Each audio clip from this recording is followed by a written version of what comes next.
Bismillah, au nom d'Allah, Alhamdulillah, toutes les louanges appartiennent à Allah. Wa salatu wa salam ala Rasulillah, bénédiction et paix sur le messager d'Allah. Salam alaikum wa rahmatullah. Fathallah, comment vas-tu? Alaykoum salam wa rahmatullahi wa barakatuh. Alhamdulillah et toi? Très bien, très bien. Très heureux de continuer cette série avec toi. Alhamdulillah, qu'on puisse continuer un maximum. Donc, pour rappel, à travers cette série de podcasts, le professeur Fathallah et moi-même revenons sur certains passages du Coran et de la Sunna, sur les questions qu'il soulève par rapport à notre quotidien et ce qu'on peut vivre au jour le jour. Alors, en ce moment, on est en train d'étudier, de voir la sourate Al-Hujarat en plusieurs parties. La semaine dernière, on avait parlé des versets 1 à 3 et aujourd'hui, on va continuer avec les versets 4, 5 et 12. Alors, je vais te laisser la main, Fathallah, peut-être expliquer pourquoi on saute des versets aussi. Inch'Allah. Bismillah. أعوذ بالله من الشيطان الرجيم. بسم الله الرحمن الرحيم. إن الذين ينادونك من وراء الحجرات أكثرهم لا يعقلون ولو أنهم صبروا حتى تخرج إليهم لكان خيرا لهم والله غفور رحيم. Ceux qui t'appellent à haute voix de derrière les appartements, la plupart d'entre eux ne raisonnent pas. Et s'ils patientaient jusqu'à ce que tu sortes à eux, ce serait certes mieux pour eux. Allah cependant est pardonneur et miséricordieux. Je vais lire tout de suite le verset 12 et j'expliquerai après pourquoi on fait un lien de cette manière-là. يا أيها الذين آمنوا اجتنبوا كثيرا من الظن إن بعض الظن إثم ولا تجسسوا ولا يغتب بعضكم بعضا أيحب أحدكم أن يأكل لحم أخيه ميتا فكرهتموه واتقوا الله إن الله تواب رحيم. Ô vous qui avez cru, évitez de trop conjecturer sur autrui, car une partie des conjectures est péché. Et n'espionnez pas et ne médisez pas les uns les autres. L'un de vous aimerait-il manger la chair de son frère? Non, vous en aurez horreur. Et craignez Allah, car Allah est grand, accueillant au repentir, très miséricordieux. En fait, on avait vu la dernière fois le passage introductif de Surat al-Hujurat qui, je le rappelle, est une sourate qui détermine les relations entre les croyants. Et au cœur de la sourate, on le verra plus tard, il y a un verset important qui parle de la gestion des conflits entre les croyants. Et en réalité, pour sortir d'une situation de conflit, ce verset qui est un passage central de la sourate, on va le comprendre en remontant sur les enseignements qu'il y a en amont et en aval de la sourate, puisque c'est une sourate qui est cyclique, dans le sens où les passages qui sont au début font écho aux passages qui sont à la fin, les passages qui sont en seconde position font écho à des passages qui sont en avant-dernière position, etc. Mais ça, on le verra plus clairement lors de, je pense, la dernière séance qu'on fera sur Surat al-Hujurat, où ce sera plus clair. Et donc c'est pour ça que là, on passe des versets 4 et 5 au verset 12, parce qu'ils se font écho les uns aux autres. Et ces passages-là, en réalité, autant on avait vu la dernière fois que dans toute situation de vie, dans toute épreuve de vie, et notamment dans les conflits, ce qui est d'important, c'est de toujours se rappeler que l'épreuve vient d'Allah subhanahu wa ta'ala, et d'abord, avant d'être attentif à la personne qui est en face de nous ou à la difficulté qu'on a en face de nous, d'être attentif au fait que c'est Allah subhanahu wa ta'ala qui nous parle, puisque c'est lui qui décrète l'épreuve. Et d'abord de commencer par lui répondre à lui avant de vouloir répondre à X ou à Y ou à qui que ce soit d'autre, ou même à soi-même. Sauf que ça, c'est une chose qui est certes très importante et fondamentale, mais il y a quand même un certain pragmatisme dans la manière dont Allah subhanahu wa ta'ala nous éduque et dans la manière dont le prophète alayhi salatu wassalam, nous a transmis le message, qui veut que dans une situation quelle qu'elle soit, on a des leviers qu'on doit pouvoir actionner pour aussi pouvoir solutionner les problèmes. Ça n'est pas qu'une question spirituelle au sens mystique du terme. Certes, s'asseoir, invoquer Allah subhanahu wa ta'ala, lui parler, prier la nuit, etc. Toutes ces choses-là sont importantes, mais la spiritualité, elle se traduit dans des actes. Elle se traduit dans un certain comportement. Et là, ce qu'on va voir dans ces versets, c'est que notamment dans le premier passage, Allah subhanahu wa ta'ala, il nous parle du fait que certaines personnes, d'ailleurs les circonstances de révélation, sont liées à une tribu qui était venue interpeller le prophète alayhi salatu wassalam, et on dit qu'il arrivait souvent que les tribus fassent ce genre de choses, et elles venaient, elles interpellaient le prophète alayhi salatu wassalam, notamment dans des moments qui ne sont pas des moments appropriés. On considère que le moment de la sieste était un moment très important chez les Arabes, et ils venaient et ils l'appelaient de derrière les appartements comme si c'était un dû et un devoir de sa part que de sortir et de leur répondre. Et le prophète alayhi salatu wassalam, gêné, le faisait, il sortait, il venait, il répondait à leur appel. Sauf qu'Allah subhanahu wa ta'ala, n'ayant pas de gêne à dire la vérité, a révélé ces versets pour recadrer ces bédouins, mais nous recadrer nous aussi sur la place de la vie privée. Et en réalité, ce que ce passage nous enseigne plutôt, c'est que euh, dans tout conflit, certes, il faut d'abord être attentif à revenir vers Allah subhanahu wa ta'ala et à essayer de comprendre pourquoi peut-être il y a des enseignements spécifiques pour nous dans cette épreuve, mais il faut aussi à un moment donné régler le conflit. Et l'une des causes importantes qu'il va falloir essayer de traiter et à laquelle il va falloir porter attention, c'est l'espace privé. Est-ce qu'on est attentif à respecter l'espace privé de chacun?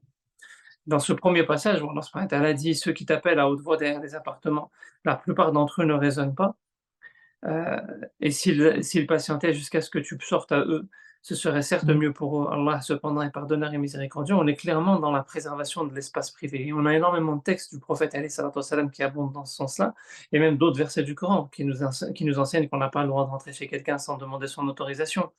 Le prophète alayhi salatu wassalam, tellement il était attentif à ça, qu'il nous enseignait qu'on devait, vous savez, à l'époque, il n'y avait pas forcément de porte, il y avait des rideaux devant les entrées des maisons, et on pouvait voir ce qui s'y passait. Et le prophète alayhi salatu wassalam avait l'habitude de se décaler pour ne pas toucher à l'intimité des gens. Et donc cet espace privé, il est très très important dans la tradition musulmane, et souvent les conflits naissent du fait qu'on ne respecte pas l'espace privé d'autres personnes, notamment dans les couples par exemple. Un couple, on peut penser que parce qu'on est marié, qu'il y a une sorte de fusion et qu'on a le droit d'interférer sur la vie privée de l'autre personne, qui peut avoir ses relations d'amitié, qui peut avoir son espace privé tout simplement, quoi que ça touche et quoi que ça concerne, que ce soit son activité professionnelle ou ses amis ou autre chose, ou même sa famille. Et ça, il faut faire très attention. On a même dans les relations familiales parfois des parents qui vont aller espionner les téléphones de leurs enfants. Hein, alors que ça fait partie des choses, on touche même à l'honneur de la personne. C'est-à-dire que quand on va toucher peut-être aller voir les péchés de la personne, c'est quelque chose de grave. C'est-à-dire que le prophète alayhi salatu wassalam nous enseignait, parmi les choses qui étaient importantes, hein, et notamment dans Hajjat al-Wada', dans le pèlerinage d'adieu du prophète alayhi salatu wassalam, quand il avait insisté en disant que, en interrogeant les compagnons, dans quel lieu sommes-nous, en insistant sur le fait que nous sommes dans un lieu sacré. Ensuite, il insistait sur quel jour sommes-nous, dans quel mois sommes-nous, pour leur rappeler qu'on était dans une période sacrée. Et il insistait à la fin en leur disant, le sang, le, le sang, les biens et l'honneur de chaque musulman est sacré.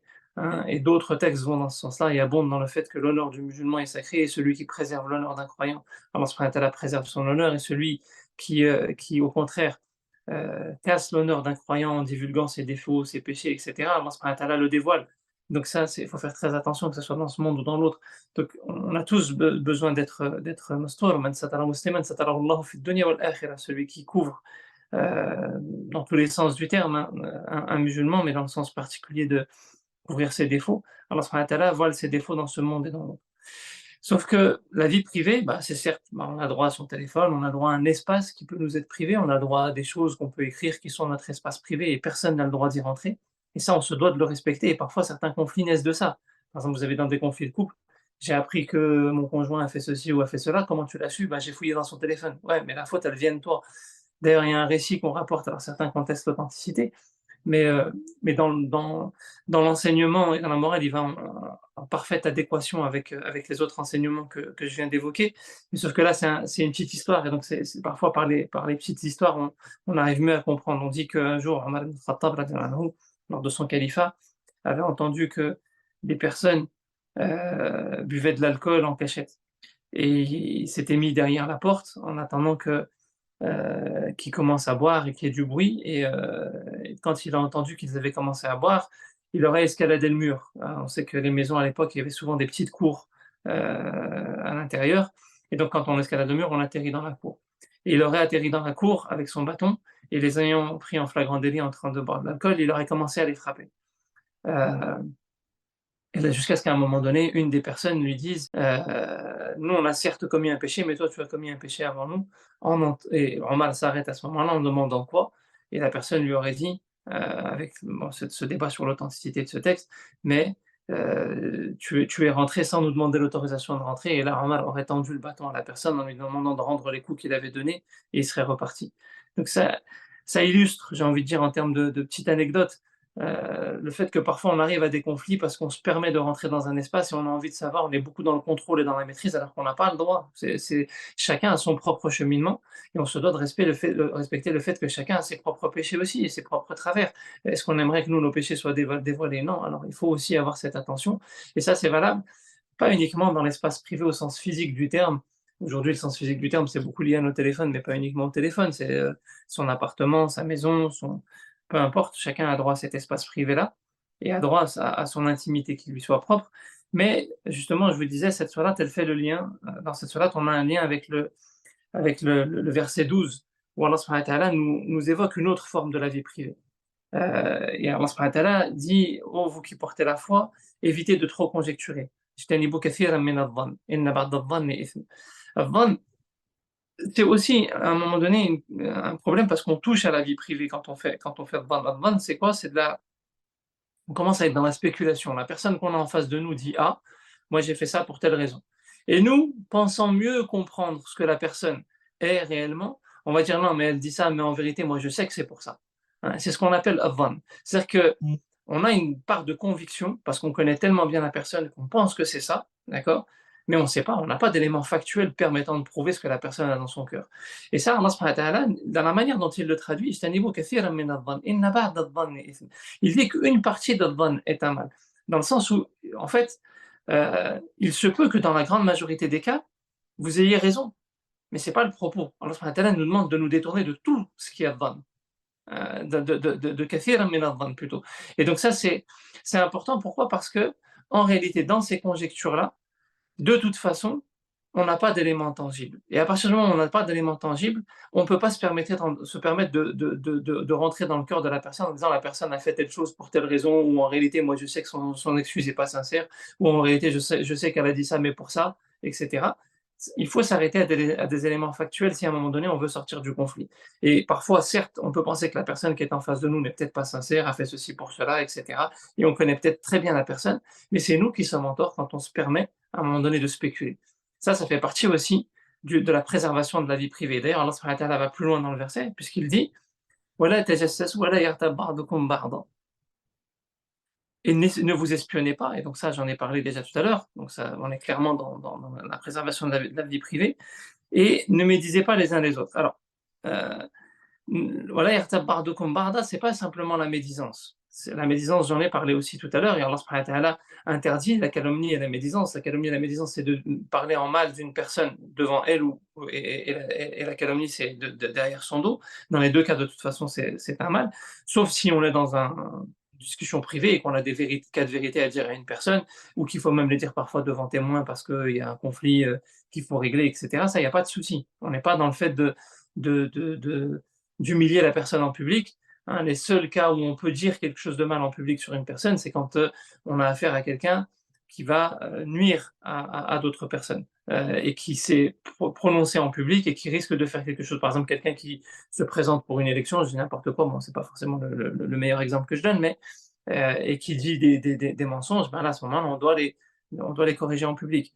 Mais en dehors de ce cas-là, la règle, ça reste quand même la question privée. Donc quelqu'un qui s'avance en public doit être corrigé en public, par contre. Euh, mais je reviens sur mon exemple, là, yartab bardokum barda, c'est pas uniquement la calomnie et la médisance. Et on sait tous que c'est mal en réalité, ce genre de choses, et même d'y participer et simplement d'écouter. Voilà, yartab bardokum barda, c'est que parfois on va avoir juste la petite expression ou le petit mot qui fait qu'on met la personne en face de nous en porte-à-faux, ou le petit regard qui fait que on n'a rien dit, mais on en a suffisamment dit pour que les gens comprennent qu'il peut-être y a un problème ou que ça fasse naître une suspicion chez les personnes qui sont autour. Et ça, on a mis la personne dans une forme de gêne. Voilà, yartab bardokum barda, c'est plus ça que de la médisance pure. La médisance pure, c'est clairement un tel, je sais qu'il a commis tel péché. Ok, là on est dans de la médisance, c'est grave, on n'a pas à le faire. Mais on est en train de parler d'un sujet, des gens qui ont des dépendances, machin, etc. Et moi, je vais regarder la personne en faisant un petit hochement, en faisant comprendre que, comme un tel, par exemple. J'ai rien dit, mais en fait, j'en ai dit suffisamment pour que les personnes comprennent qu'il y a un problème. Et ce genre de situation, surtout dans les situations de conflit, on va envoyer le petit pic qu'il faut pour pouvoir faire en sorte de blesser la personne ou de toucher la personne en se donnant l'illusion qu'on n'est pas coupable. Et ça, c'est grave, en réalité. C'est que nous aussi, on a une part de responsabilité à ce niveau-là. Ce qui veut dire que dans la manière dont on gère les conflits, il faut faire très attention. Parce que parfois, certes, il y a des personnes qui peuvent mal agir, mais nous, on peut mal gérer l'épreuve aussi à certains moments. Il faut faire très attention à ça parce que les deux ont une part de responsabilité dans ce genre de situation. Et d'ailleurs, Allah subhanahu wa ta'ala prend un exemple. Est-ce que vous aimeriez manger la viande de votre frère mort alors que non, vous le détesteriez? C'est-à-dire que en tant que musulman, on a un respect du mort en réalité. On ne va pas se permettre de. Bon, dans certains cas, certains n'ont même pas ce respect-là, mais dans la majorité des cas, les gens ont quand même le respect du mort. Ils ne vont pas calomnier sur un mort au moment de ça, alors que le corps est devant nous, on est en train de l'enterrer, etc. Et donc, on a ce respect. Et Allah subhanahu wa ta'ala nous montre que avoir le respect d'un mort alors que son âme n'est plus là, c'est avoir une forme d'incohérence par rapport à ce que l'islam nous enseigne, pas de ne pas respecter le mort, hein, bien entendu qu'il faut respecter le mort. Mais un vivant dont l'âme est présente, c'est encore plus important. On se devrait de respecter. Et il prend l'exemple de manger la chair, mais parce que la chair est beaucoup moins importante que l'âme. C'est-à-dire qu'un être vivant qui a son âme en lui, ne pas le respecter, est beaucoup plus grave que ne pas respecter un mort dont il n'y a plus l'âme qui est présente. Tu manges la chair, c'est grave, ça se fait pas, d'accord? Mais manger l'âme de la personne, c'est encore plus grave. Et donc, on a besoin à un moment donné de percuter sur ce à quoi on donne de l'importance. On est beaucoup focalisé sur des choses visibles et matérielles, et on oublie la dimension invisible des choses et l'impact que ça a, que de parler en mal d'une personne, que de toucher à son espace privé, et des conséquences dans le monde invisible, y compris sur nos propres cœurs. Et donc la conscience d'Allah subhanahu wa ta'ala vigilante, certes Allah subhanahu wa ta'ala est accueillant, repentir et miséricordieux, et on voit bien dans cette fin de verset qu'Allah subhanahu wa ta'ala nous enseigne ces éléments, pas pour nous culpabiliser, mais pour nous permettre d'être dans une démarche de conscience, et il nous montre que la voie du repentir est possible et qu'on peut tous se corriger. Hein. Donc c'est un processus éducatif qui est en cours, et pas un processus d'incrimination, en fait, d'une certaine manière. Donc voilà, je pense dans la manière dont on gère nos épreuves, parfois on est souvent dans le fait de chercher à déterminer la culpabilité de l'un ou de l'autre. Et quand on n'y arrive pas d'une manière, on cherche à pointer du doigt d'une autre manière et on va même essayer de trouver les arguments ou les preuves ou ceci ou cela, et parfois sans respecter les règles de l'islam. Alors que cette notion d'espace privé, elle est très très importante. Et on oublie parfois que la solution vient d'Allah subhanahu wa ta'ala, elle vient d'Al-Baraka et de la manière dont on agit dans la situation de l'épreuve, et que c'est ça qui va permettre de solutionner plus que le fait de démontrer que l'autre a tort. Et ça, je pense que c'est un enseignement important avec lequel on doit renouer, surtout à notre époque où malheureusement on voit que beaucoup de conflits ne respectent pas ces règles fondamentales. Je sais pas ce que ça fait écho chez toi, Abdelrahman, mais ce à quoi ça fait écho chez toi. Non, c'est vraiment intéressant. Et puis, tu évoquais surtout au début le fait de respecter le temps. Donc là, c'est le temps privé, mais de manière générale, en fait, il y a un gros challenge d'organiser son temps. De manière générale, surtout quand on travaille pour une entreprise où les temps sont définis. Puis après, voilà, on a un peu de temps avant, un peu de temps après. Et il faut savoir mettre des limites, que ce soit entre le travail et la vie privée, entre la vie privée, enfin, entre ça, son épouse et ses amis. Voilà, il y a plusieurs temps, en fait. Il faut essayer de compartimenter au mieux sans casser les sensibilités, notamment au niveau de la famille. Bon, au travail, c'est un peu moins, on s'en fiche un peu, on va dire, mais même le travail, c'est difficile des fois de dire, voilà, je réponds pas au téléphone après telle heure.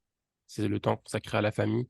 Dans ces versets, ça parle plutôt à ceux qui enfreignent, mais parfois, dans certains cas, c'est nous qui devons mettre des limites. Comme le travail, c'est pas le travail qui va nous dire, on respecte votre temps. Il faut savoir imposer des limites, et ça fait partie des droits, en fait, de chacun, des droits de la famille, etc., à respecter.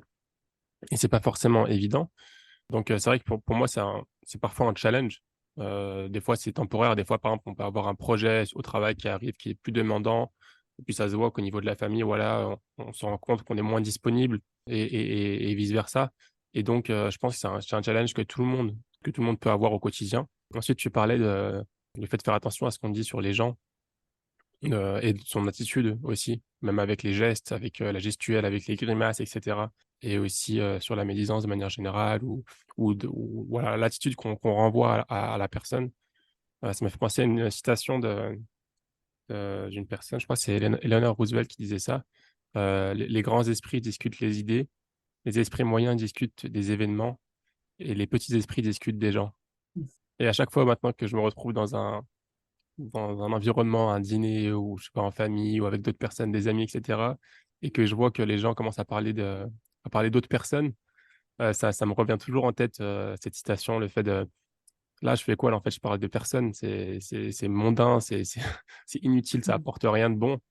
essayer au moins de parler d'événements, essayer de parler de quelque chose qui, voilà, et au mieux, essayer encore mieux de parler d'idées, de changer les choses, d'améliorer des choses, de proposer des solutions, etc.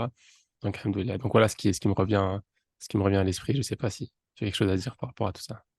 Si, bah, alhamdoulilah, en fait. En tout cas, après, c'est vrai que sur la question du temps, c'est spécifiquement, c'est l'espace privé, c'est beaucoup plus que la question du temps, mais sur ce point spécifique, c'est pas évident parce que, l'islam, c'est la culture du lien et tout se relie, en fait et on doit faire des passerelles et en même temps qu'on doit faire des passerelles, on doit savoir aussi mettre des limites où chacun, il a le droit à son espace privé, donc c'est pas si évident que ça. Je sais que c'est un défi compliqué, surtout dans des sociétés qui, très paradoxalement, sont très le système individualiste, c'est pas un système individualiste qu'au sens, humain du terme. C'est-à-dire qu'on découpe tout, même la manière dont nos routes sont construites ce sont des routes qui divisent, ce sont pas des routes qui relient.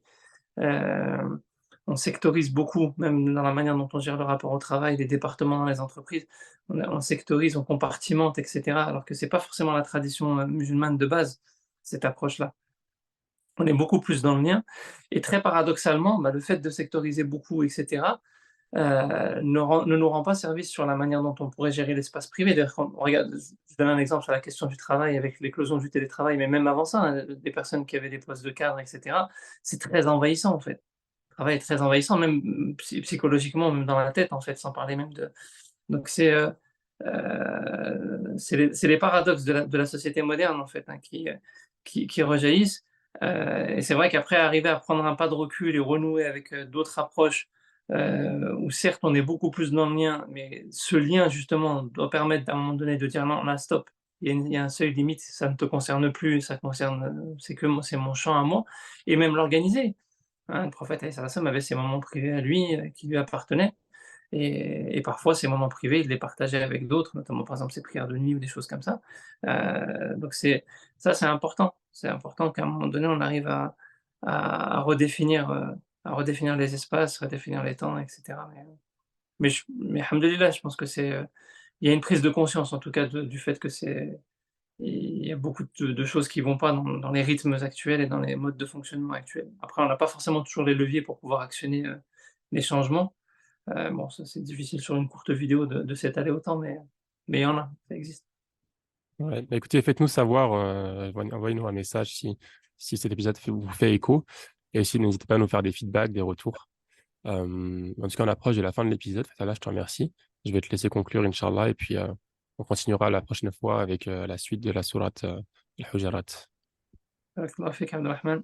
On demande à Allah subhanahu wa ta'ala de nous accorder la sincérité dans tout ce qu'on entreprend. On demande de nous accorder une parole juste et véridique et utile et bénéfique. On demande à Allah subhanahu wa ta'ala de faire qu'on soit parmi ceux qui disent et qui agissent et qui font, de nous Amin. faire rentrer au paradis sans décompte, Amin. de nous réunir avec le prophète alayhi salatu wassalam, ainsi que nos familles respectives, dans les plus hauts degrés du paradis. De nous préserver de nos propres défauts, de nos propres péchés, de nos propres manquements et de nous pardonner. On demande à Allah subhanahu wa ta'ala de cacher nos défauts et de cacher le défaut de nos frères et de nos familles et des croyants. On demande à Allah subhanahu wa ta'ala de soutenir tous ceux qui subissent des injustices sur terre et notamment en Palestine, de les aider, de leur accorder sa protection, de leur accorder son soutien, de leur accorder son secours. On demande à Allah subhanahu wa ta'ala la rectitude en toutes choses.